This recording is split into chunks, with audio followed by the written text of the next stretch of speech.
News Talk 98.9, the roar of Memphis. Tool Talk Radio with Joe and Allan.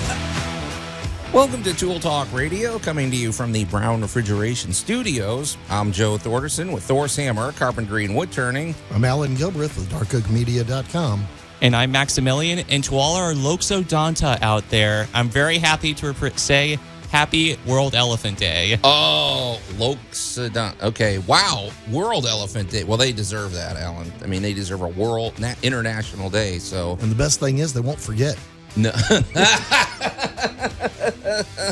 That's a pretty good one. I feel like people are going to have opinions about this. Bringing on the big old pachyderms, man. We've had a long relationship with those lovely, lovely creatures. Yeah, people like elephants. So I really can't see anybody being too contentious about elephants. No. And if they are, they're going to have to answer to us. Yeah, exactly. Unless one of them's eating your village, Well, that's true. If they get mad, you don't want them around. So, welcome to.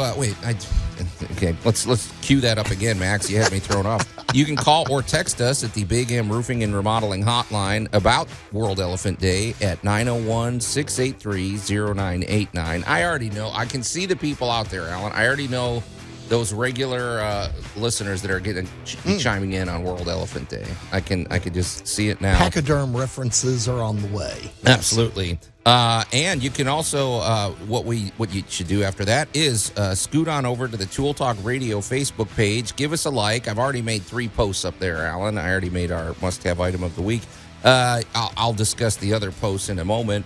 But also, after you've done that, then scoot on over to the News Talk 98.9 The Roar Facebook page, and you can watch the show on the Royal Retreat studio cams. And if they look carefully, Allan, they might notice that the studio looks a little different because they're going to be They started painting it. They took all the soundproof little what are those called, Max? Sound buffers or something? The panels. The little panels that are normally on the wall. Is it echoey in here now, Allan? It is more echoey in here. Okay. Well, we'll muscle through. It's just 1 week, so. But it looks a little different. You may want to just see the before and after. So go on over to the Royal Retreat studio cams at News Talk 98.9 The Roar's Facebook page. Well, Allan, this is pretty juicy, man. I cannot over tease today because we don't know where this could go. But in our great moments in building history, we're shifting it, and we're actually going to get to in our first segment. We're foregoing that to talk about a great inventor in history because this is an anniversary.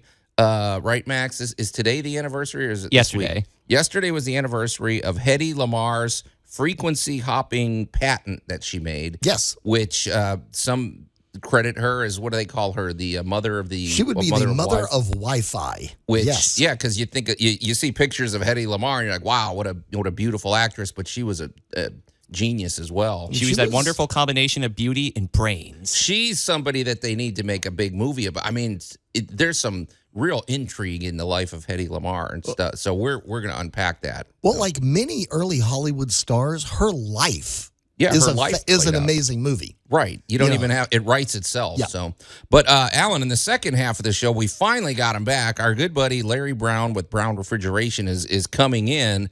And in honor of that, we thought this would be an interesting discussion.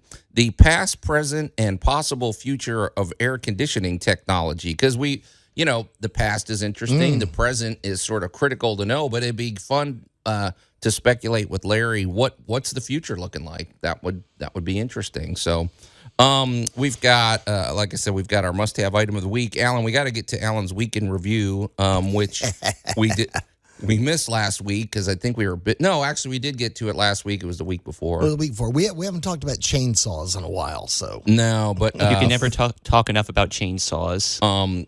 We've got more. I'm just sitting here looking at it, Allan, and I'm not teasing anymore because you just never know. But trust us, folks, we are not running out of material. You're not short, no. But before we get to any of that, this is going to be, I would call this a theme today, Allan, because we're gonna tee it off now, and then we're gonna be touching on it. And this is what we want, listener interaction on this one. And later in the show, we're going to roundtable it with Larry as well. But if you notice, every 20 years or so, home design changes. Architecturally, stylistically, the technology changes. Every 20 years or so, I think you get this shift. I mean, it's sort of undeniable if you drive around here in Memphis. I mean, it's like a time capsule. You can go to and what we wanted to kind of let's start with the good stuff. Let's talk about some of the things we like about a particular era. I know our buddy Margaret, she's a big fan of mid-century modern homes. That's like her thing. But if you're out there and you have a particular era of home or a particular, style of home that you really, really like, we would love you to weigh in. And also, we'll also have to talk about the challenges of owning homes like that. But, Allan, I thought all of us could have opinions about this. Max, I'd love to get your take on this. But what are some eras that really stand out to you, Allan, in home design? And don't go back to your childhood in 1750. I could go back and say, well, we started with caves. Right. And Max will probably, reminisce about the yurt he was born in. But okay. No, let's. Max and I are related somewhere, somehow, someplace. Okay. Well, of course, we had the townhouse boom, American Craftsman, bungalow, Tudor, colonial, Greek revival. We have, and this is like all just in the last 50 years, right? You had your village, your Victorian village style, going on. Another one that happened. It made it to Memphis, but this was more a little south of us. Yeah, and that was your good old fashioned standard barn style farmhouse and bungalows. Because you will still find both of those around Memphis if you go into the right neighborhood. Wasn't the bungalow a 30s type thing? It was that. Can we zero in on bungalow? Let's start with a bungalow. Because bungalow, my as I see it, okay, the one thing I remember about bungalows here in town is that for some reason their driveways are really narrow, which made no sense to me because the cars were huge back then. But they had big porches. A lot of attention to interesting. The interiors had great woodwork. The only thing about bungalows is they were vulnerable to elephant attacks. Okay, well, that's in South Asia. All right, it's going to be one of those days. Somebody's going to have to rein him in. But bungalows are cool. I feel like it's in that Art Deco style, right? Well, and a lot of them, in reference to Max over there, had thatched roofs originally. So I'm talking about modern day. Yeah, they were kind of, big old just elephant feeding stations.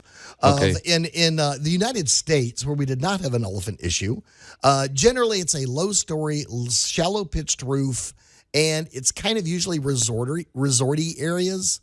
Like you have a cove, and everything in it will be a little cottage. Okay. So everybody's kind of very quaint looking. The quaint little English village type thing. Okay. All right. So that's your call to action today, folks. We want to know. We're going to talk about home styles, and we want to know which ones you like, or maybe which ones you don't like. What are you living in now? Exactly. You're listening to Tool Talk Radio. We're going to take a quick break, and we'll be right back. Tool Talk Radio with Joe and Allan. I've got one single nail and another nail to nail it in with. And I'm going to stop this infernal ice cream machine once and for all. News Talk 98.9, the roar of Memphis. I'm not hiring that guy. Too many problems on the job site already. And welcome back to Tool Talk Radio. It's an inventive use of nails. I guess so. I mean, well, hey, if he can do it, more power to him.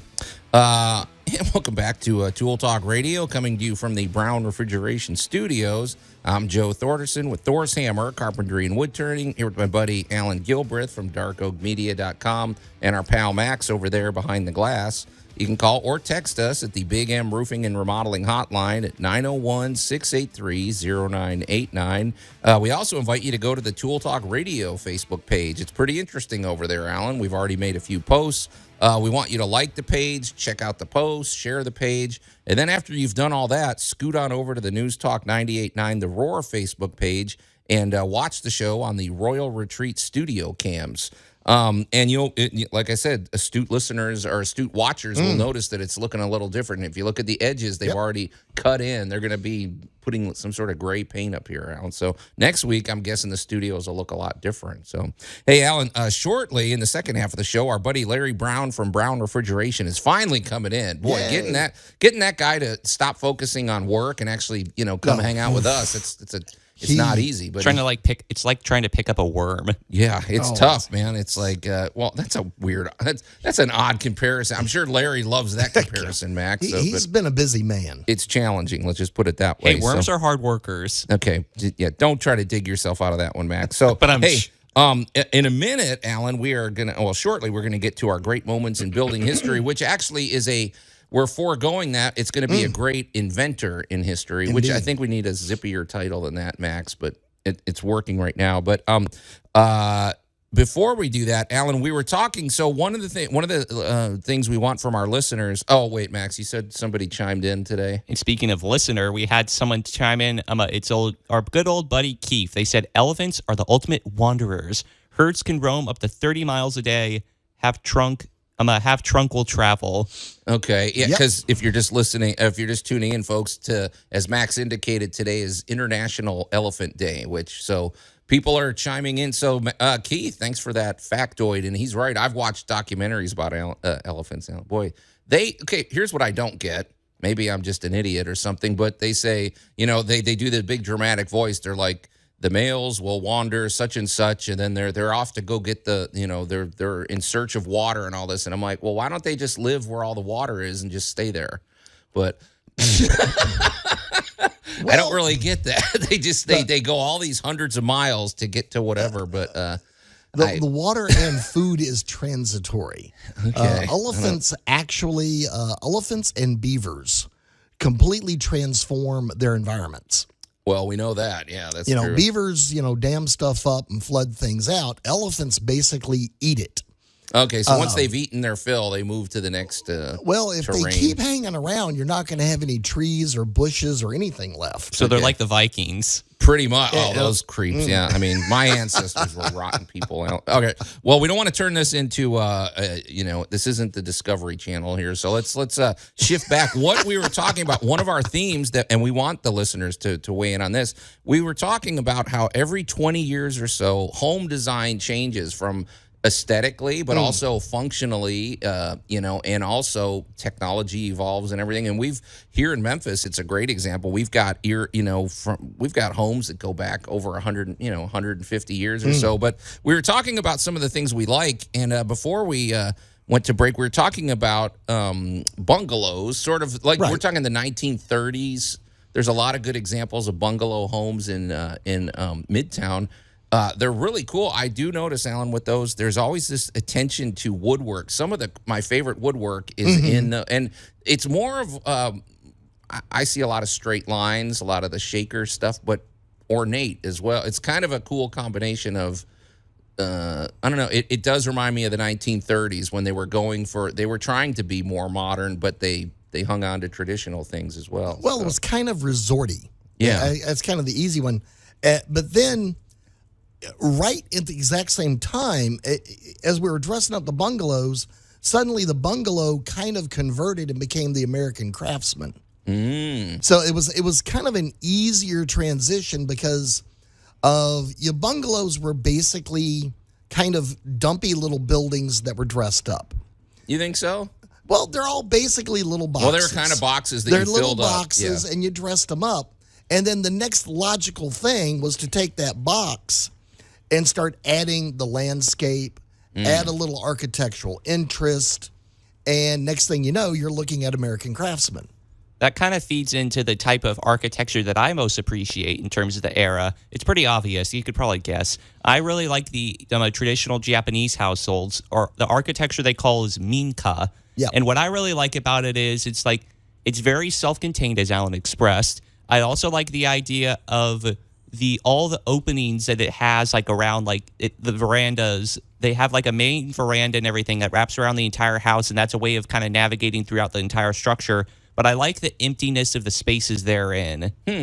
It's interesting you say that, Max, because now that you're saying that, there's a bungalow I was in this house a couple years ago, Allan, and it was it was a 1930s design, and in the living room, it was almost like these enormous, like pocket doors that you have for a bathroom. Well, these were two giant pocket doors, which basically, when they're open, you convert the space into one giant room. When you close it, you suddenly have two rooms. And it reminds me, now that Max is saying that, a lot of the Japanese homes. So, and you know what's kind of cool about that, too, the traditional Japanese homes is they were made with local materials and everything, too. So it reflects a little bit more of the environment that it's in as opposed to having things exported from outside. Right. You know, and because, of course, in the 30s, we're dealing with the Depression and everything like that. And as I recall, I'm not a historian, but I feel like there was this effort to make things kind of modern and, thinking of the future and, like even the trains, they designed them to give people hope, I guess. Right, look forward. Right. And so I feel like even the bungalow had some of that. Well, they had that element. So. But then you have the bungalow's cousin, which is distantly related to your Japanese home, and of all at the same time, all of these are happening around the 30s. Yeah. Of the big one that showed up, stealing a little bit from the Asian style, was the ranch style. And now the ranch style is kind of famous for having that big porch. Right, right. So you had that long roof that extended out, so that especially like in the Midwest. The kind of a farmer. I grew up in a ranch home. Well, kind of the farmer thing is, as we love to joke, is like, sitting on the front porch with a box fan shelling peas. Because that was where a lot of work actually happened around the home, right, out on that porch. That makes me think of this anecdote you once told me, Joe, about this guy that you worked with in Walls, Mississippi. He's like, I just enjoy sitting on my porch shooting squirrels. That's the work they get simple done. Pleasures in life. Oh, yeah, I remember the bungalow, the American Craftsman, and the ranch were all just kind of different offshoots, all in that 10s, 20s, and 30s, all the way through the 50s. Well, Allan, when I think of ranch homes, now ranch I don't think had nearly as much style, if it's the one I'm thinking of. But like when I think of that, I think of what I was thinking of is It's a Wonderful Life, when George Bailey, they build all those homes and Mr. Martini moves in. Now, it was a nice little community, but the homes were very simple. They were just basically straight roof, a couple of pitches on the roof, and that was it. Our home that I grew up in, there was nothing architecturally very interesting. It was functional. Utilitarian. It was utilitarian. So to me, that's another shift in sensibilities. I think that home was built in the 40s, I want to say, something like that, which reminds me exactly of that era. So, so that's what we're doing today. We want to talk about that, folks. We want to talk about different eras, different things in history, and we want to hear, what you have to say, because everybody's got to have opinions. And then I feel like the 70s, we're not going to get out of here today before we chime in some opinion on 70s architecture. Yeah, we can't train wreck until we get into colonial revival and zero lot lines. So that's out there on the table, and feel free to weigh in at any time on that. And, of course, we're going to, when Larry gets in here, we want to get his opinion from a HVAC standpoint. So, but it's time to shift gears. I've been looking forward to this, Allan. Let's do it. And now, great moments in building history. Okay, so we're foregoing this. It still qualifies, I guess, Allan. Until we come up with a new title. Our working title is Great Inventors in History. We're doing this instead of Great Moments in Building History this week, because this is an anniversary, as Max told us. Yesterday was the anniversary of Hedy Lamar, who's a really huge actress back in her day. But she was also just a genius. And this was, what was this? Frequency hopping technology. Yes. She patented it. And I mean, some people say she's the mother of Wi-Fi for this. So we're teeing it up now, Allan, but you're going to have to explain it. I've watched documentaries, I've watched things, and I still can't get my head around the connection between this and Wi-Fi. But I will explain it when we come back. She was part of the Austro-Hungarian immigration that brought us. We had Hedy Lamar, and we got the Gabors. Oh, Zsa Zsa Gabor. Yeah, well, her mom, the mother Gabor, brought came the in two at that daughters time. over, and so we had quite a few Europeans coming to America at this time. Hedy Lamar's life, really, it plays out like a spy novel. I mean, you don't have to embellish it at all. You can, you can study that. And have we ever had a movie about her? I mean, It seems I don't like think we've had a good one yet. seems like we're due for one. Yeah. So because she's got a really interesting story. So we'll talk a little bit about the intrigue involved and the era that this all happened, and then Allan hopefully can break down the actual technology of what we can. what was going on with frequency hopping technology. So that's what's coming up here. You're listening to Tool Talk Radio. We're going to take a quick break, and we'll be right back. Tool Talk Radio with Joe and Allan. I'm describing a person, not something complicated like a wooden sailing ship or proper dovetail technique. News Talk 98.9, the roar of Memphis. He's not wrong. Dovetails they're a pain, Allan. I mean, great joints, but boy, a dovetail joint, you better know what you're doing. And welcome back to Tool Talk Radio, coming to you from the Brown Refrigeration Studios. I'm Joe Thorderson with Thor's Hammer, Carpentry and Wood Turning, here with my buddy Allan Gilbreth from darkoakmedia.com and our pal Max over there behind the glass. You can call or text us at the Big M Roofing and Remodeling Hotline at 901-683-0989. We also invite you to go to the Tool Talk Radio Facebook page and check out the posts we've made over there. We want you to like and share the page. And once you've done that, scoot on over to the News Talk 98.9 The Roar Facebook page and watch the show on the Royal Retreat studio cams. And it looks like, actually, if you scroll down, you can watch all the shows on the Royal Retreat studio cam. So don't do it while you're driving, naturally. No, I guess no. that doesn't, should need to be said. But full disclaimers, we don't want to get sued, right, Allan? Hey, in a minute, we're going to be jumping back into our conversation about Hedy Lamar, who, what a cool name. I guess it's not a real name, though, is it, Allan? No, it's shortened. Okay. About her, not about her acting career. We're talking about her inventing career. She invented, this is an anniversary of her frequency hopping technology that she patented way back in the day. Before we get to that, though, you know who, I don't know that he's got any patents to his credit, but he's definitely got a lot of 5-star reviews to his credit, and that's our good buddy Jay Hill with Big M Roofing and Remodeling. Using Jay Hill in the same breath as Hedy Lamar, I think that's pretty good. Jay, you owe me one. Not bad. Okay. Yeah. But if you have any roofing, well, let's talk about the exterior protection of your home. That's what you need. From top to bottom, roofing, siding, gutters, windows, and concrete. That's Jay's specialty. But in particular, let's face it, we love to zero in on the roofing because that's really what he stakes his claim on. 5 stars with the Better Business Bureau. He's a master elite installer with GAF. And in addition to that, Jay is also a former insurance agent, which we use that to our advantage. Yes. Because if you're in a situation where your homeowner's, insurance may cover either part or all of your roof replacement or your repair, that's a real process and that's a real challenge. Yes. And you need competent professionals to help you through that process. Jay is more or less a free advocate. You come over, have Jay look at your roof.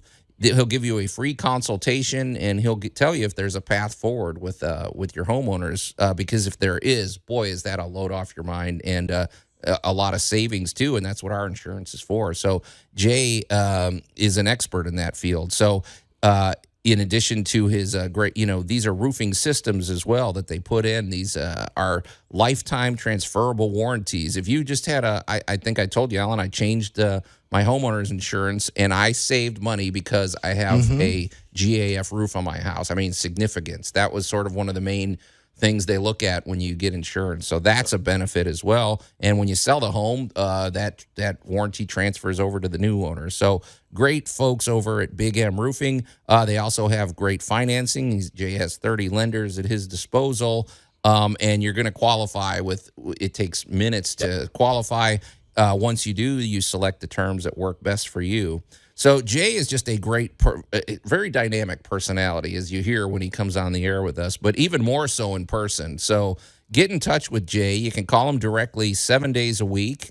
You can reach him at 901-484-5645. And I always suggest calling at inappropriate hours, just to make it, just to annoy him. Call during, special sporting events and everything like that. Or you can go to bigmroofingandremodeling.com. All right, Allan. So Hedy Lamar, we're shifting gears back to our great inventors in history, and let's just real quickly just say she grew up in let's see, she was born in 1914. 1914, Yes. right away. Very beautiful woman. I mean, let's just say it. That was what she was known for. She got into acting at a young age. At the age of 5, her father gave her a radio. She took the whole radio apart and then reassembled it. It was a music box, not a radio. Okay, I'm sorry. A music box. yep. That's right. Whatever. She's 5 and she did that. She Yes. had a real knack. She was a great mathematician. She was very, very smart. But I mean, when you look like Hedy Lamar does, you're going to gravitate to her. You know, that's just the field she fell into. But and she also, as an actress, did a Czechoslovakian movie for its time that was way beyond its time and very scandalous. Yeah. And it was called Ecstasy. Yeah. And if you want to, so she knew how to push boundaries. She used her intellect as an actress to really propel her career. She didn't just get lucky. no, She was very, very meticulous about the roles she chose and pushed forward. well, and her life plays out like a spy novel because then when she gets older, think about what's going on in the world. She married what was her husband's name, Max? Do you have it handy? I thought it was like Mindell or something like that. This guy was a powerhouse. This guy was really wealthy. He dealt in arms. I mean, that was his thing. He was an arms, basically a munitions dealer.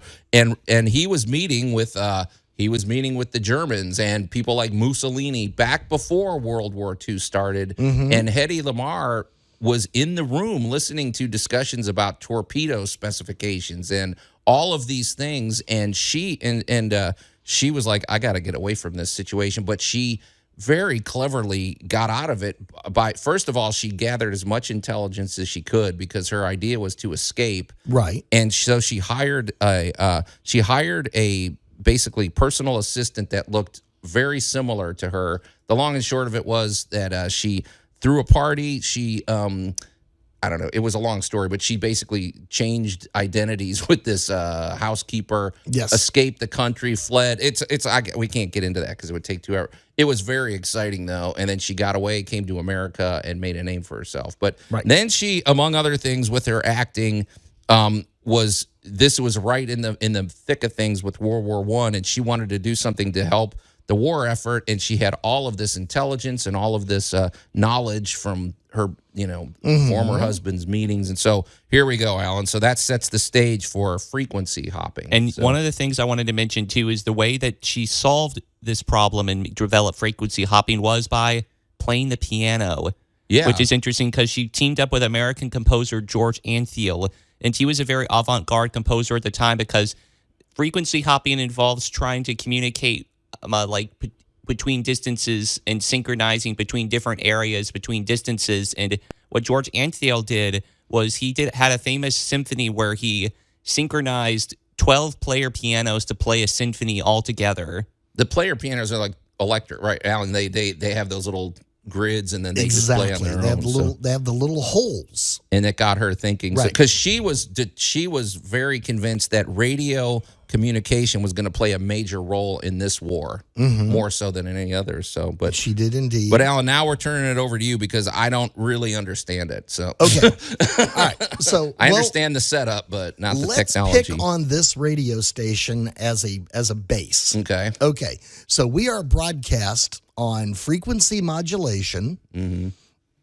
98.9. Talk to me like I'm 5, Allan. All right. So, okay. well, we have 98.9. Yeah. So basically, what we have to say is there's radiation frequencies of whether we can see it or hear it, of a microwave, a gamma ray, are all basically just radiation. And humans are capable of picking up a very tiny little small band somewhere basically in the middle. We can see it, feel it, hear it. And those are the frequencies we play with. Okay, so just let me make sure I understand. Because so our radio station, 98.9 FM. There's other radio stations out there. So we have our frequency. They have theirs, and that's why you spin the dial and hit the. That's why you can have little presets, and you can jump from channel to channel, and so you can hang out at. So if you want to go visit our sister station over there, 98.1 The Max, right? You dial the FM dial down to 98.1. So in other words, and if you're on the battlefield and you're General Patton and you got to communicate with somebody 200 miles away over here on the German front, and you've got to make sure your radio signals get to them, and not intercepted by, that was the whole game, right? Exactly. All right, so let's go to Navajo talkers for a moment, because we had walkie-talkies, and walkie-talkies broadcast on a frequency. Right. For the sake of argument, we're going to say 98.9 FM. Okay. So everybody knows your walkie-talkies are on 98.9 FM. So we solved the problem of other people listening in on our conversations by having Navajo speakers talk to each other in Navajo, which nobody else understood. Okay. So that is where we have the legend of the Navajo talkers. That is your first great example of encryption. Gotcha. Okay. Now, here's the problem with that. Suppose I just don't want you to broadcast anything. So I can't break your encryption, so I'm just going to get a big old white noise generator, a.k.a. just noise, and I'm going to broadcast it as big as I can on 98.9. Right. Well, now you're blocked. You just jammed my signal. I have jammed your signal. Right. Okay. Well, this is basically what was happening to torpedoes, because we were using radio to communicate with them. Right. Turn a little left, turn a little right, aim right for the boat. Well, everybody knew the frequency. Right. So the trick was you had countermeasures. So you would block that frequency. So what George and Hedy were doing was sitting at a piano and going, all right, well, this chord, if we move down an octave or move up an octave, it's the same note, but it's in a different octave. Right. Okay. So we can play this note and the torpedo understands it, but we can move up or down in frequency and play the same note again. Okay, now I see where you're going. Because you could have that, but it's like it reminds me of that Heart and Soul song that you learn when you're a kid. Exactly. It's like dun dun dun dun dun, because you're playing the same up and ones. down the piano, right? Okay. Now add in Tesla's alternating current. Okay. Now Tesla came up with the idea that you could move current from a magnet to a magnet to a magnet and push it down. So all of these, now this is where her and George's absolute genius dives in. Because now they came up with the idea of, well, if we can make electricity hop and we can make music hop, right? Why can't we hop up and down a frequency? Oh. Okay. And this very basic idea was, all we got to do is have a protocol. Right. And what is a protocol? A protocol is just nothing more than a way of making something happen. So when I walk over to you to greet you and I hold my hand out and you shake it, that's a protocol. That's the handshake protocol. And that is why when computers talk to each other, we say the handshake to understand, because you're kind of going, what protocol do you want to use? Right. So she and George put all of these ideas together into basically a machine that didn't get used exactly right then, but it would frequency hop. Yeah. But it had a great future. We're going to talk about that as well, because that's another important factor. But man, like we said, it plays out like a spy novel, and we're gonna continue unpacking it when we come back here on Tool Talk Radio. Tool Talk Radio with Joe and Allan. Floor feels a little gritty here. Yeah, we ran out of floorboards there, so we painted the dirt. Pretty clever. News Talk 98.9, the roar of Memphis. I wonder if they can patent that idea, Allan. No, that's just 70s housing. No kidding. And welcome back to somewhere out there, Allan. There's a 70s architect that is just cursing our name right now. I mean, we're pretty heartless he's on this. shaking his He's head probably sadly in and agreeing. Yeah. Yeah. And welcome back to Tool Talk Radio, coming to you from the Brown Refrigeration Studios. I'm Joe Thorderson with Thor's Hammer, Carpentry and Wood Turning, here with my buddy Allan Gilbreth from darkoakmedia.com and our pal Max over there behind the glass. You can call or text us at the Big M Roofing and Remodeling Hotline at 901-683-0989.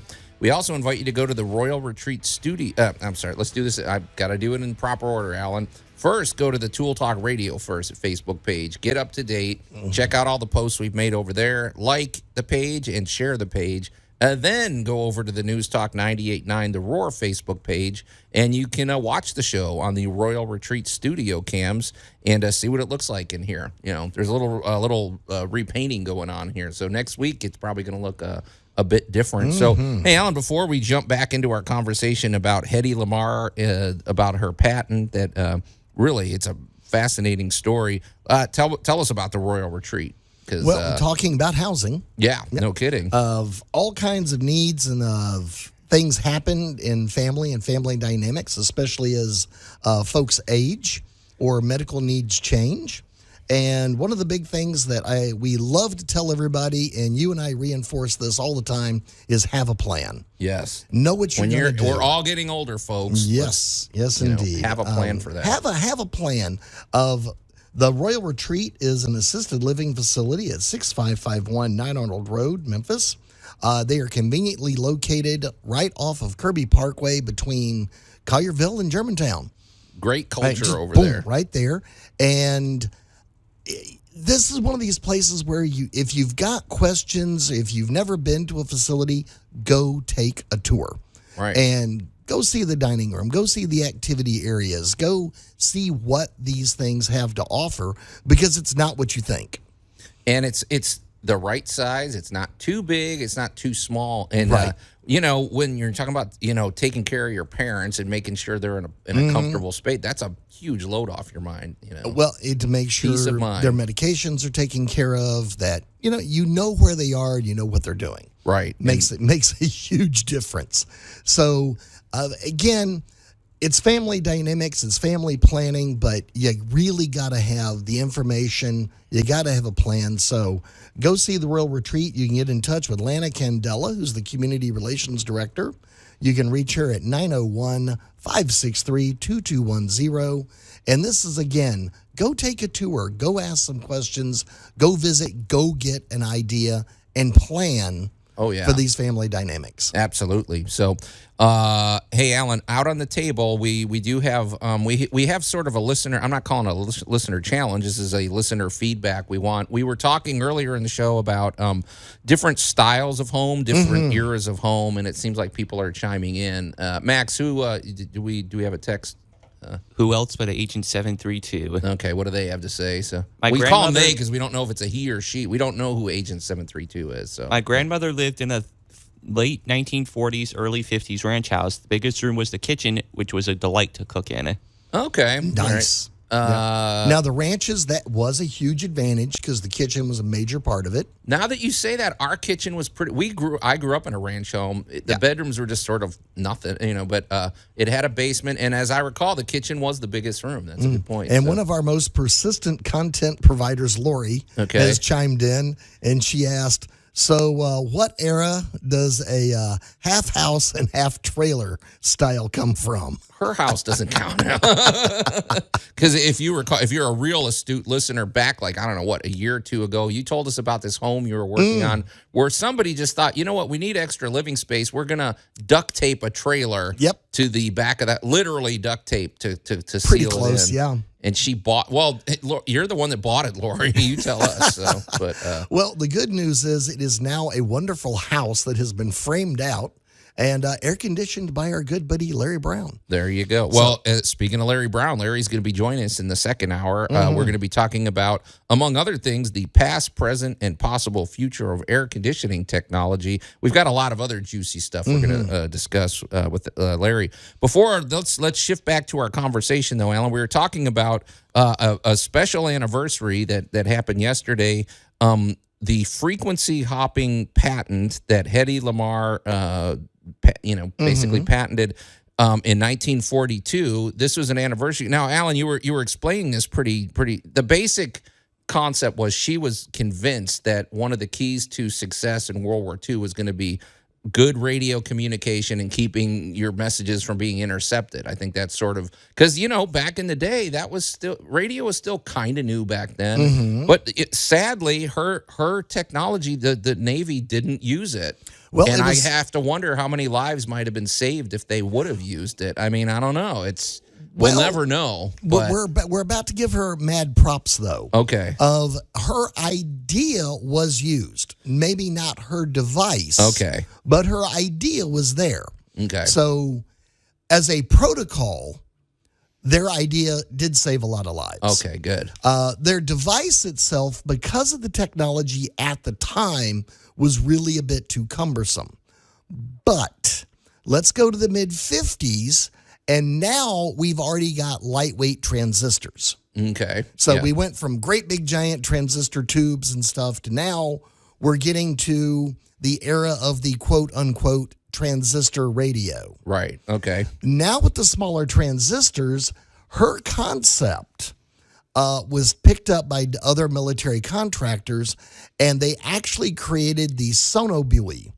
The what? No. The sonobuoy. The sonobuoy was a device that could be dropped from an airplane into the water, and because it could listen to a wide variety of frequencies, we used them to help hunt down submarines. Okay, now we're talking. Okay, so sono. Oh, it's like a buoy, like a water. Like It's a buoy, out in the water. but it was a sono because it had sonics. Okay. It was a sono buoy. It was listening at a variety of different frequencies.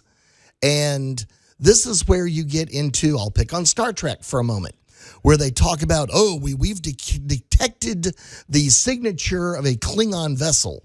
Right. That's exactly where they get that comment from in Star Trek, was different types of propellers or different types of propulsions made different sounds.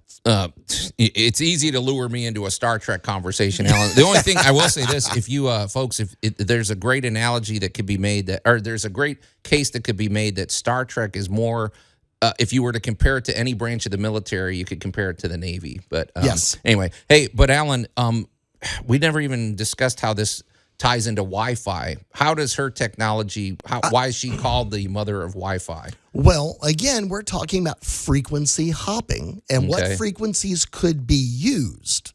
So we've already covered the idea of encryption. Mm-hmm. So now today, this exact same idea, this exact same protocol now applies to cell phones. Right. Now applies to your Wi-Fi at home, because your Wi-Fi is a little radio transmitter of limited distance. Generally, by law, it's limited to about 1,500 linear feet.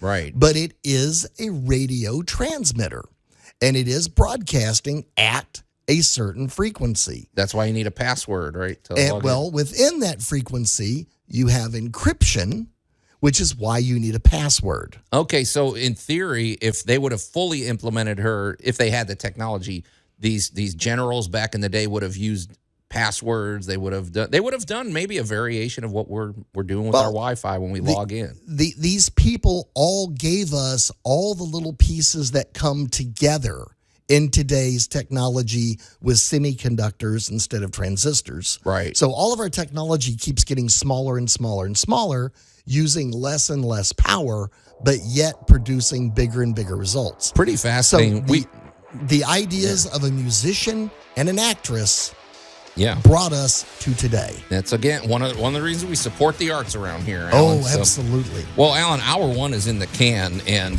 but I'm looking forward to hour two. Our good buddy Larry Brown from Brown Refrigeration is going to be in the house.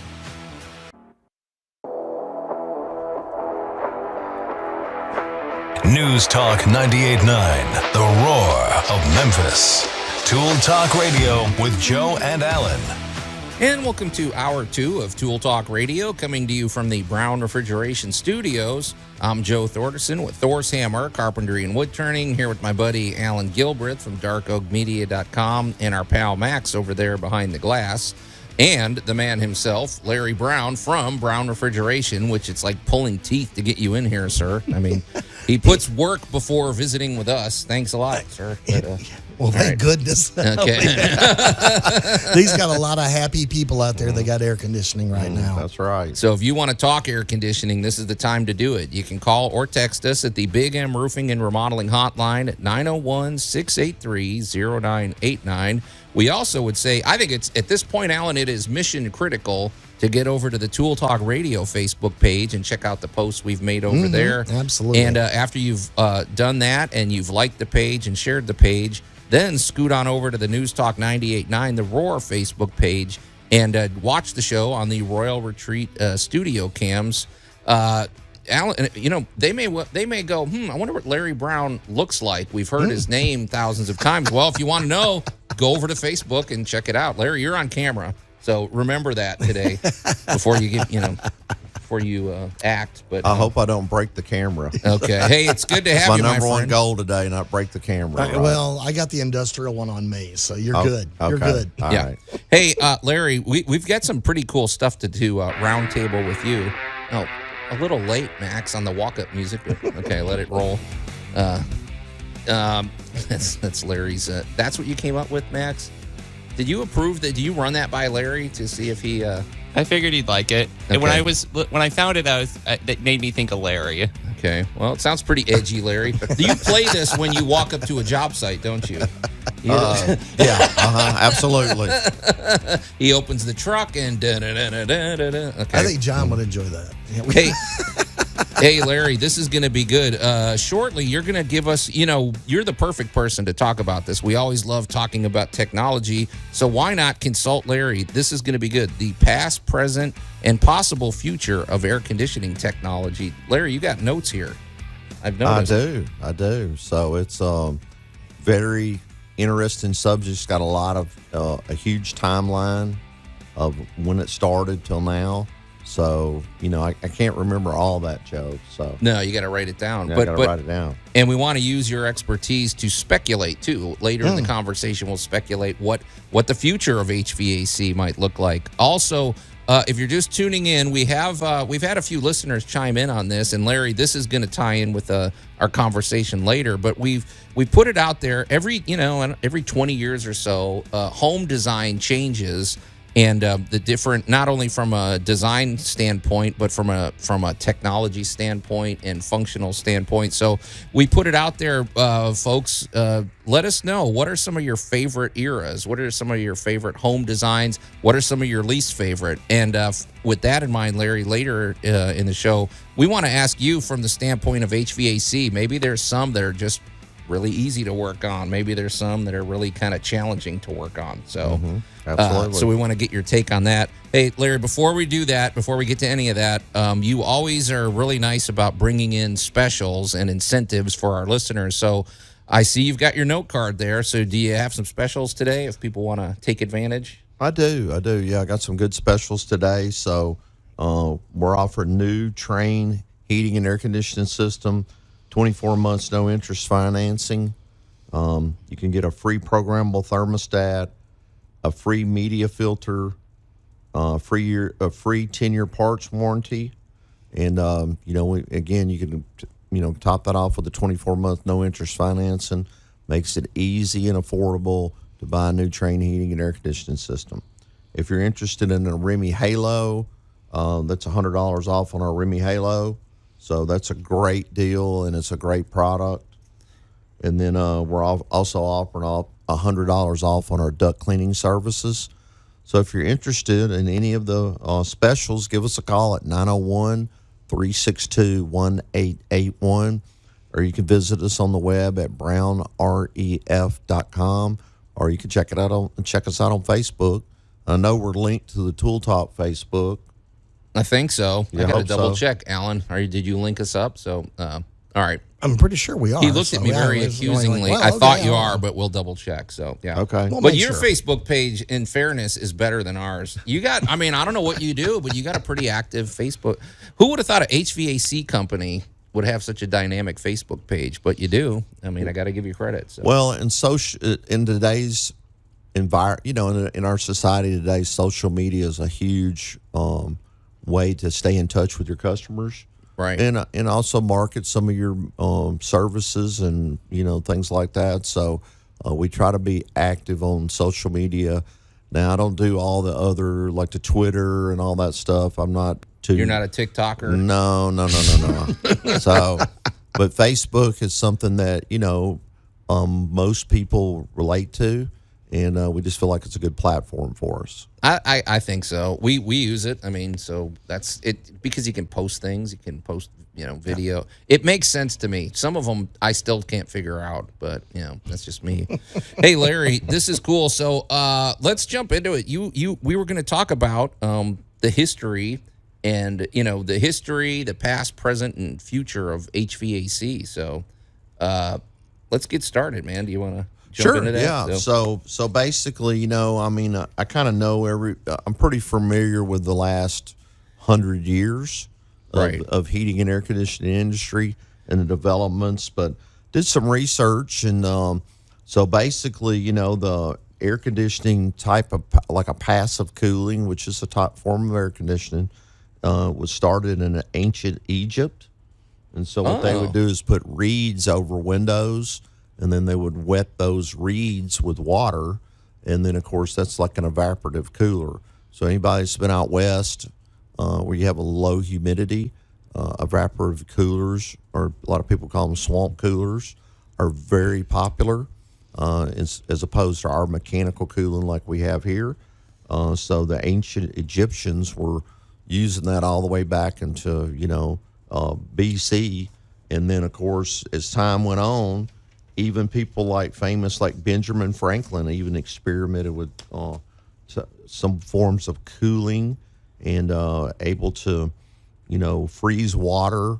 One of his quotes is, "From this experiment, one may see the possibility of freezing a man to death on a warm summer day." Wait, what? That's Benjamin Franklin. I didn't know Benjamin Franklin had a handle in this. Well, he did some experiments back in the 1700s of ways to cool things down, and they were using chemicals like alcohol and ether that evaporate quickly. And so anything that evaporates, it removes heat to, for the evaporative process. So if you have something that evaporates quickly, like alcohol or ether, you might have it's, for instance, if you clean your hands with hand sanitizer, right, you can feel it cooling because it's evaporating that alcohol off your skin, and therefore it's a cooling effect. Okay, this is interesting. I understand that. I didn't know Benjamin Franklin was already working on that. Larry, I can't remember, is it denatured alcohol or something? There's some, maybe it's acetone. Like sometimes I'll be working on a job site, I open the acetone and pour it on a rag, and then I can feel the outside of the can getting cold. Or is it acetone, or is it acetone? Is very volatile, but it's also it does have a very cooling effect because it evaporates so quickly. Okay. So anyway, chemicals, yeah. Chemical reaction. Okay, so it goes back further than maybe people think, and we're going to continue to unpack that. You're listening to Tool Talk Radio. We're going to take a quick break, and we'll be right back. Tool Talk Radio with Joe and Allan. When my new apprentice arrives, he will take care of you. News Talk 98.9, the roar of Memphis. Do you have any apprentices, Larry, that you... I don't know. Never mind. I think that one went over his head a little bit, but anyway. No, I worked for that guy. Okay. I know that guy. Well, if you got the right apprentice, they will take care of you. Yeah, they will. They will. One way or another. And welcome back to Tool Talk Radio, coming to you from the Brown Refrigeration Studios. I'm Joe Thorderson with Thor's Hammer, Carpentry and Wood Turning, here with my buddy Allan Gilbreth from darkoakmedia.com, our pal Max over there behind the glass, and the man himself, Larry Brown from Brown Refrigeration. He's hanging out with us all hour, Allan, which is good. And then I have to imagine afterwards you're probably rushing off to some important job, right, Larry? Yes. More work. Yeah, somehow or another, you're going to get to work. You must look forward to November more than any man I know. I do. I do. Yeah. It's like, we're just so blessed with a lot of business and a lot of good customers, but obviously it's a lot of work too. Oh, yeah. Can't complain. So if you want to chime in, this is a great day, especially if you have HVAC questions or concerns. You can get in touch with us at the Big M Roofing and Remodeling Hotline at 901-683-0989. We also invite you to go over to the Tool Talk Radio Facebook page and check out the show. And speaking of questions, we actually have a question for Larry himself from our buddy Agent 732. All right, well, hold on one sec. I'm not done with the table setting here, Max, but okay, stand by, Agent. And then also watch the show on the Royal Retreat studio cams over at the News Talk 98.9 The Roar Facebook page. We were in the middle of a discussion talking about the history. We're going to talk about the past, present, and possible future of HVAC technology, but we always put our listeners first. So what did Agent 732 have for Larry? What does Larry think about the efficiency of the new systems that have CO2 scrubbers? Okay. I don't know what that is. So, Larry, do you know what a CO2 scrubber, or are we talking about Remy Halo here, or is No. We'll get to that when we get to the future. Okay. I'll throw in on CO2 scrubbers when we get to the future. Well, I mean, obviously, one thing about air conditioning systems today is the efficiency. Another thing is also about indoor air quality. So, right. Years ago, I mean, even back when I first started in the business, we didn't do any outside air. It was just one of those things. You open the door, you go outside, whatever. But today's buildings are much tighter, and they don't allow infiltration naturally of outside air. So I believe he's talking about probably something to do with the CO2. There are all kinds of technology that helps reduce the CO2 in buildings. There's outside air, there's the ERVs, which are energy recovery ventilators. There's just, tons of products out there that help you with your indoor air quality. And so I really like them. It's good to we all want to breathe fresh air and clean air, and it's great that there's technology out there to help us with it. It's pretty interesting too, Larry, because isn't part of the development with the cleaner air is the fact that we have better detection systems, right? I mean, maybe back in the day it was harder to detect the quality of the air. I don't know. Am I wrong? Well, you're right, and it just wasn't as big a issue. It wasn't on the forefront as it is now. Obviously, again, with buildings being tighter, everybody, back in the, say 50 years ago, you had a lot of natural infiltration of a home because there was lots of cracks and crevices. Nowadays, they're all sealed up, high quality insulation, high quality windows, high quality doors. Everything's just like airtight, and so you don't get any fresh air into a building or a home. And it's important to get the stale air out and new fresh air in. And so there's lots of technologies to that's out there to do that kind of stuff. Cool. All right, Agent 732. That was a very reasonable comment. You never know what you're going to get when you open up the floor to them. So, okay. Hey, Larry, but you were telling us. Okay, I'm fascinated to know that Benjamin Franklin was already toying around with air. You could say air conditioning, but he was going for chemical processes. Now I'm just wondering about what that was like. We're talking about air quality. What was he trying to do? Was he like cooling an object and having it radiate? I don't really know. Well, he was just experimenting on ways to cool things down. Okay. And the experiment he used was water. Yeah. And then, of course, they had ether or alcohol, and they were using the evaporative effect of those chemicals in order, when something evaporates, it takes heat to do that, right? To change it from a liquid to a vapor, evaporation. Right. So when it cools the remaining liquid, which would be like if you had alcohol and some water down inside of it, like in a container, and as that evaporated, it's going to get the water cold, right? And so he was just experimenting, because you got to think back in Benjamin Franklin's days, we didn't have air conditioning, no refrigeration, no way to make ice. It's just very, it had none of those technologies out there. So people were trying to experiment more for probably like food preservation and stuff like that, yeah, as opposed to like actually cooling a home, air conditioning a home. Alan, food is exactly where I'm going. You knew he's going to go with food. You know I'm going to go with yeah. food, because one of the things they were already well known was that marble kept out of the sunshine will always be slightly lower in temperature than the room around it. So that is why so many bakeries had marble counters.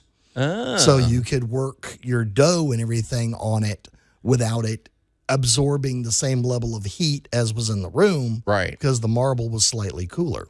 So just a little fascinating fact about marble, which is why it keeps creeping into our homes and why it was such a popular bathroom attribute, because it was cooler naturally than the wood and other stonework that we were using. That makes sense. When you touch a countertop, it feels much colder. So if you're using marble, yes. Yeah.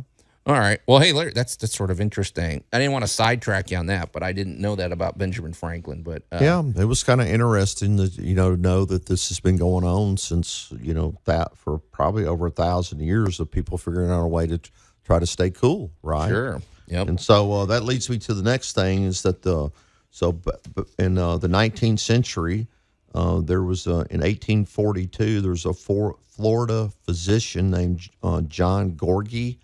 And he used compressor technology to create ice, which he used the ice to cool the air for his patients in his hospital in Apalachicola, Florida. Okay, and a lot of people say, "Where's Apalachicola?" Well, it's in the, it's right there in the Emerald Beach area, right? And he used that technology obviously to cool. Make ice where he could keep his patients cool.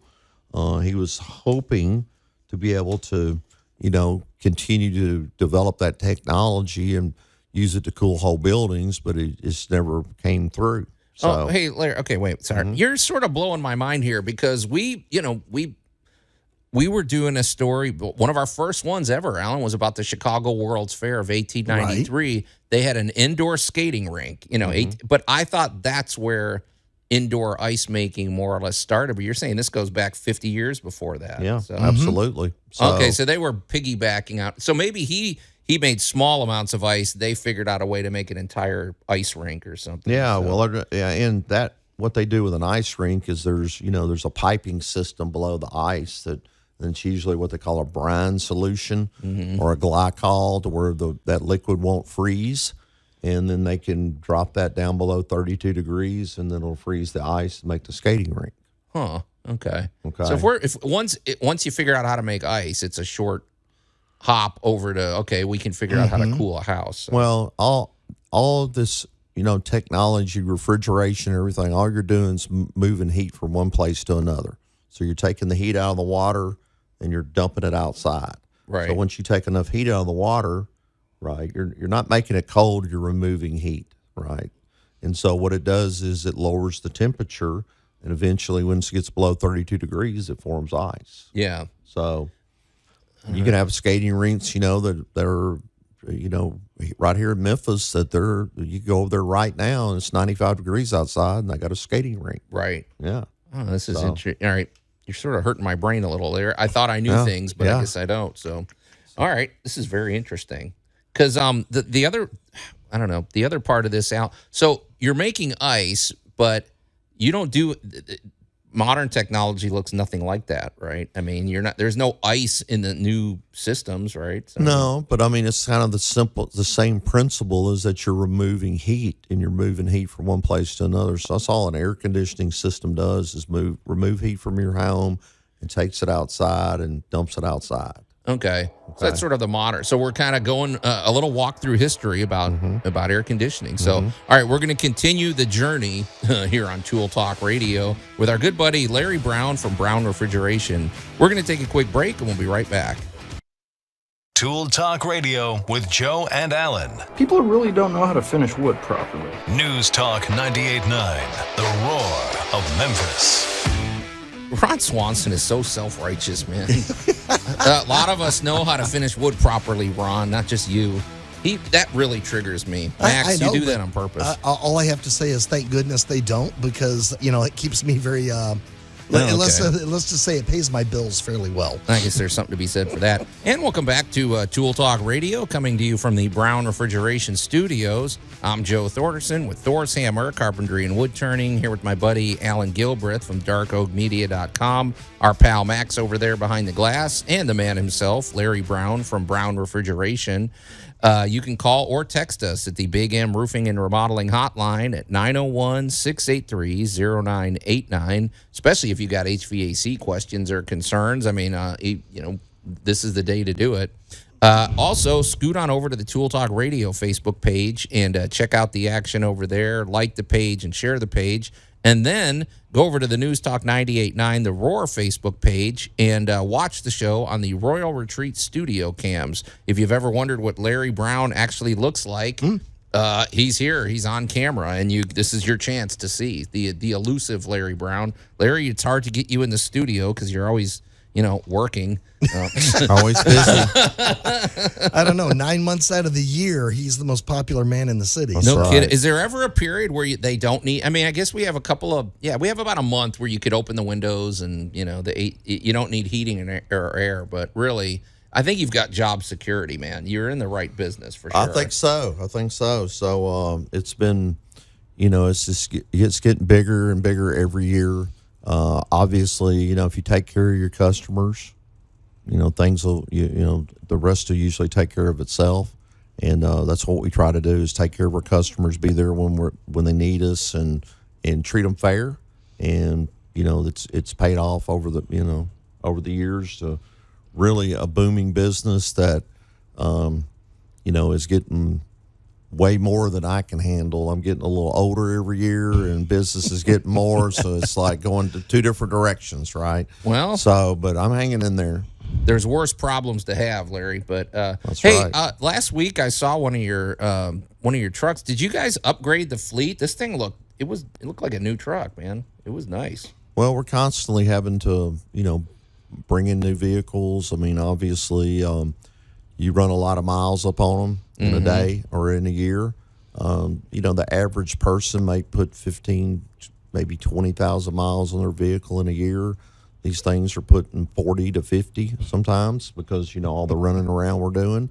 So it doesn't, we have to replace them pretty regularly. So, but yeah, we're trying to constantly improve our equipment and our knowledge and our training, just to stay up with the times. Yeah, no, it looks good, man, and I thought it looked pretty slick. So, but hey, Larry, you've got specials for us. Let's get those out there real quick because it's always an advance. This is the time to get in touch with Brown Refrigeration, even though you're going to add to his workload. We don't mind. Hey, that's okay. Don't worry about it. We got it. Okay, we got it under control. So, in addition, so now we have even more reasons to call. So what do you got for us? So we're offering new Trane heating and air conditioning systems today only. 24 months, no interest financing. You're going to get a free programmable thermostat, a free media filter, and a free 10-year parts warranty. So then if you're interested in a new Remy Halo, it's $100 off today only. So those are great products for the indoor air quality we were talking about earlier. Or we're also offering $100 off on our duct cleaning service. So if you're interested in any of these specials, just give us a call at 901-362-1881, or you can visit us on the web at brownref.com, or you can check us out on Facebook. We got a lot of good information there, so we'd love to hear from you. So Larry, we're kind of doing a walkthrough history about the past, present, and possible future of air conditioning technology. I don't think we can discuss all of the past different attempts because there's too much. I mean, that's a good rabbit hole to go down, folks. Get on YouTube and learn about HVAC, technology of the past. But hey, Larry, the present, maybe you can explain. I got to be honest. I still find air conditioning very complicated, because there's chemicals, there's all sorts of things. But I don't know. For the layman, what is the modern sort of evolution of that? Well, obviously the air conditioning has got obviously with our environmental issues and the cost of actually running air conditioning units, they've become way more efficient. I was doing in this research I was doing, it said that in 2018, an estimated 1.6 billion units were installed worldwide. That's air conditioning units, okay? Wow. But they expected that number to grow to 5.6 billion by 2050. So that's it's like holy smokes, man. Yeah. 5.6 billion units by 2050. Okay. But when you go back, I was also looking back through that back in 1931, they developed the first window air conditioning unit. And that was the main way you got air conditioning back in the day for your home. So when those units were first developed, they started selling in 1932 for $10,000 to $50,000. Okay, that's an equivalent of 200 to 1.1 million in 2022. Wasn't that how much a house cost back then? I mean, I would think it would be at least the price of the house. Holy smokes! Yeah, I didn't know it was that so much. that's an equivalent of like today's money, 200,000 to 1.1 million. Okay, yeah, for I guess an air conditioning unit. You didn't go to your big box store and pick one up. Then it's, No. And you said they were heavy, right? Didn't they weigh like 500 pounds? 500, up as much as 500 pounds, and like half of it stuck outside and half of it stuck inside. I mean, you'd have to have a frame holding it up in place. I mean, I'm sure you'd have to have something, bracing it in there to where it, I wouldn't want to count on the window to hold it in there, right? So, but that was just for the the ultimate rich folks that were out there. I mean, who today could afford a $200,000 air conditioner all the way up to 1.1 million? Wow, it'd be just a few of a small percentage of our population, right, that could afford that. So obviously, through technology and other items, they've really improved the technology and also brought the cost down. So, but, air conditioning is is pretty much a requirement now. There's still a few homes in America that are built without air conditioning. A lot of them out west, maybe they use like an evaporative cooler, swamp. We all call them swamp coolers in the business, but they need better branding. That doesn't sound appealing, Larry. Well, it's an evaporative cooler. They work. Remember, we were talking about water evaporating, right, which would cool. It cools the remaining water off. Well, if you don't have much humidity, there's a lot of evaporation. So therefore, it creates a lot of cool water, which when you blow air across it, will cool the air. You know what's weird about, maybe this is why I have trouble getting my head around some of this. Okay, if I walk up to an air conditioner, especially like a window unit, if I stand in front of it, what I feel is cold air blowing out. But you're also saying that but then if you go outside, you're feeling all this hot air blasting out. But you're saying what's really cooling us off is the removal of hot air. It's, you doesn't feel like that's what's going on, but I guess that is what's going on. Well, and, if you go through all the engineering, thermodynamics, it's the removal of heat. So what you're doing is transferring, you're taking heat from one place, right, out of the air, and you're taking it outside. Right. Okay. So an engineer wouldn't tell you where you're making cold air. And that's what a layperson would say. Well, it's making cold air. Well, no, it's removing heat. That's what the proper terminology is. So, and then of course the heat you feel outside is the heat that you've removed from your home. Plus, there's a certain amount of heat from the compressor and other things that is being dumped out there too. So that's basically what it's doing. It's just absorbing heat inside, taking it outside, and dumping it out. Yeah. It's interesting because like I said, it just doesn't feel like that's what's going on, but that's what's going on. And that's what's going on, right. So, Larry, what do you think the future holds? Because there's a lot of concern. I mean, there's things to think about with the future. I mean, just since the time we've known you, they've changed refrigerant levels because of ozone concerns and things like that. Environmental concerns. And so there's more new refrigerants coming down the pipe.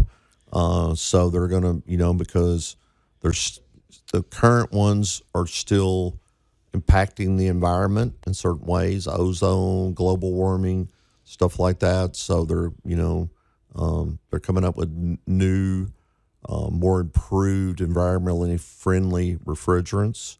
So that's coming down the pipe.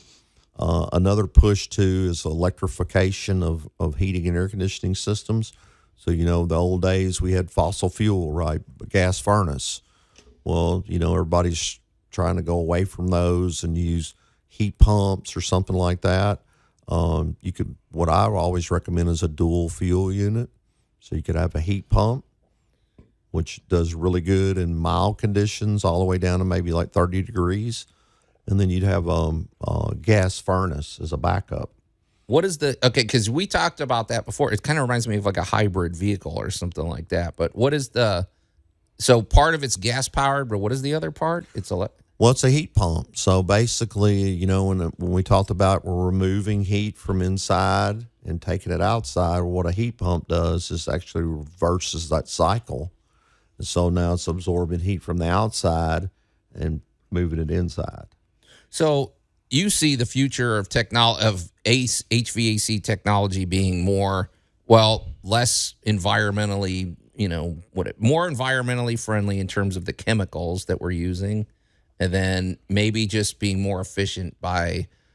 It reminds me of a hybrid vehicle. So you're not always using gas when you don't need. If it's 50 degrees outside versus 20 below outside, you're using a different approach, right? Exactly. So obviously you're able to use the heat pump when it's mild conditions. And I mean, here that's most of our winter. We have some cold weather. Like this past year, it was 0. You need a gas furnace, but during most of the season, a heat pump would be more than adequate to keep your home warm. All right, cool. Hey, so this is interesting because we're going to go full circle when we come back, Alan. We're going to get an inside look from Larry, what sort of housing designs he likes as a HVAC expert. You're listening to Tool Talk Radio. We're going to take a quick break, and we'll be right back. Tool Talk Radio with Joe and Allan. Like something occluding your ear. It's sawdust. Just blow. News Talk 98.9, the roar of Memphis. I thought you buried that. Max knows I hate that rejoinder, and he brings it in anyway. Whatever. Welcome back to Tool Talk Radio, coming to you from the Brown Refrigeration Studios, and I firmly believe you should get the sawdust out of your own ear. Yeah, well. Unless you're the Scarecrow from The Wizard of Oz. Okay. Whatever that means. I don't remember that reference. I mean, they're full of straw. All right, whatever. Never mind.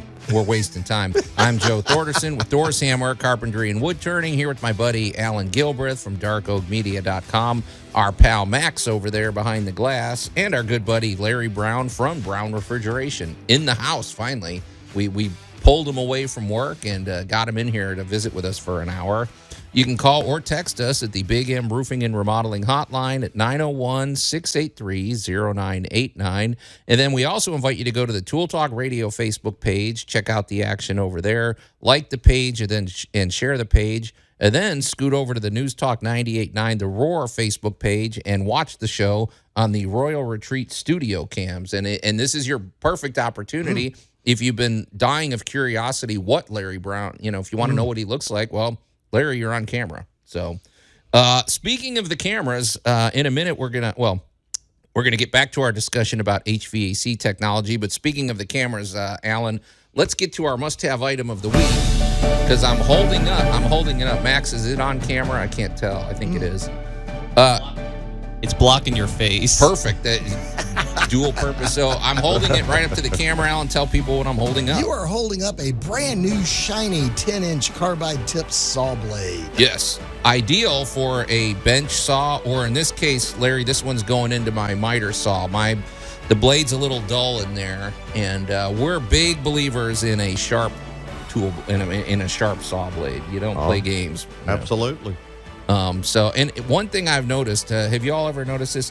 The first few cuts you do on that saw, it's pretty exciting because you've gone from, it's chewing up the 2x4s, and all of a sudden you put the brand new blade on and you get that crisp, nice, powerful cut. I mean, hey, it's like when I shave with the new thing of razor blades. Kind of, it's not unlike that, man. It's noticeable. After a while, then you get used to it because it's, but those first few cuts are sort of interesting. Well, yeah, because you're not using a chipper shredder with the pieces missing out of it and a bad tooth. And I will throw in the Allan safety tip of the week as usual. Yeah. Really, honestly, good new clean blades are far safer They are. Far safer. They don't grab. They don't jump. They don't skip. They don't burn the wood. They don't burn the wood. Really, honestly, there's certain things you don't be cheap about. Right. For all my computer people, I tell them, go buy a good chair. Yeah. Because really, you're spending a lot of time in that chair in front of the computer.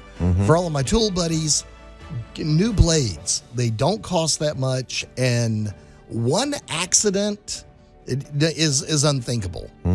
Yeah, so new blades. New blades, guys. Exactly. And it's an easy thing to overlook because it's like, I don't want to take 10 minutes to change the blade. But then when you need it, so get a new saw blade. It's exciting, too, and it's cheap. I mean, this is not I think I spent $30 on that, and I'll get years of use out of that if I'm careful. So, hey, Larry, so that's our must-have item of the week. Pretty straightforward. I don't think it involves. Get a blade. It's safer. You'll be a lot more fun. Larry, so this is interesting, and one of the themes that we've had on the show today is we were talking about, I think this is going to have to carry on maybe till next week, Allan, because it's a pretty big topic, but we're talking about how home design changes every 20 years or so, and then especially there's changes when technology changes, when, the home of 100 years ago looks completely different. There's things in there that we wouldn't even recognize. But, Larry, as an HVAC man, you probably have your preferences, right? Here in Memphis, we have homes from 150 years ago to modern homes, and some eras probably you like better than others, right? I mean, in terms of working on HVAC. Well, in today's homes, it's challenging sometimes. We have lots of different levels and, vaulted ceilings and all this. Right. There's a lot of challenges for us to get ductwork and stuff like that in. So the good old ranch style home was pretty simple. Now I like to have a little taller attic. That's been really a great advantage for us now, is that the attics are so tall, so we don't have to crawl in on our hands and knees. We can walk in there and stand up and work. So as opposed to the old days when you had, a 4-on-12 pitch roof and there might be 3 feet or something, 4 feet at the peak that you had space. Right. So it was, you were crawling in on your hands and knees to do everything. That's pretty difficult. So, but it does allow you access. A ranch home does allow you access to all rooms, unimpeded access to all rooms. So that's good for us. You just made me think of something, Larry, because I mentioned earlier in the show I grew up in a ranch home. I think it was built somewhere in the 40s, and it was nothing beautiful to look at, but it was functional, and the kitchen was bigger. But now that you're making me think of it, our attic was one of these things in a bedroom closet. There was a little access panel, which was a pain. We almost never went in the attic. However, we had a basement because this was Chicago. So would the unit have been downstairs there in the basement? I can't remember. So probably so, because in Chicago you have a more heating climate than you do air conditioning. I mean, I know it gets hot there, but yes, probably in the basement. All the ductwork would have been in the basement. Would probably like floor vents, which it's a great application. But it's just in Memphis we don't have many basements. I mean, maybe in super older homes, the ones that are in Midtown that are 100 years old, but most homes built in the last 50, 60 years, they don't have basements.